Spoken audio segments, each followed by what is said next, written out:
Chapter 2. Leonie. Last night, after I hung up the phone with Michael, I called Gloria and got another shift. Gloria owns the country bar where I work up in the backwoods. It's a hole in the wall, slapped together with cinder blocks and plywood, painted green. The first time I saw it, I was riding with Michael up country to a river. We'd park under an overpass on a road that crossed the river and then walk until we reached a good swimming spot. "What's that?"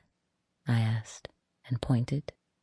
I figured it wasn't a house, even though it sat low under the trees. There was too many cars parked in the sandy grass. "That's the cold drink," Michael said, and he smelled like hard pears and his eyes were green as the outside. "Like Barks and Coke?" I said. "Yep." He said his mama went to school with the owner. I called his mama years later after Michael went to jail. Thank God when it was her that picked up the phone and not Big Joseph. He would have hung up in my face rather than speak to me, the nigger his son had babies with. I told Michael's mother I needed work and asked if she could put in a good word with the owner. It was the fourth conversation we'd ever had. We spoke first when Michael and I started dating, second time when Jojo was born, and third when Michaela was born.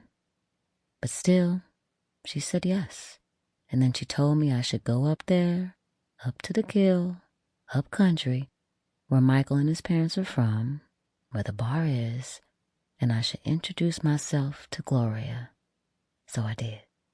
Gloria hired me for a probationary period of 3 months. "You're a hard worker," she said, laughing when she told me she was keeping me on. She wore heavy eyeliner, and when she laughed, the skin at the sides of her eyes looked like an elaborate fan. "Even harder than Misty," she said, "and she damn near lives here," and then waved me back out front to the bar. I grabbed my tray of drinks, and 3 months turned into 3 years. After my second day at the cold drink, I knew why Misty worked so hard. She was high every night. Lortab, Oxycontin, Coke, ecstasy, meth. Before I showed up for work at the cold drink last night, Misty must have had a good double, because after we mopped and cleaned and shut everything down, we went to her pink Mima cottage she's had since Hurricane Katrina, and she pulled out an 8-ball. "So he's coming home?" Misty asked. Misty was opening all the windows. She knows I like to hear outside when I get high.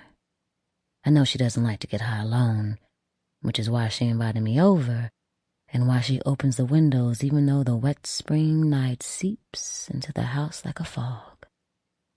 "Yep. You must be happy." The last window snapped up and locked into place, and I stared out of it as Misty sat at the table and began cutting and dividing.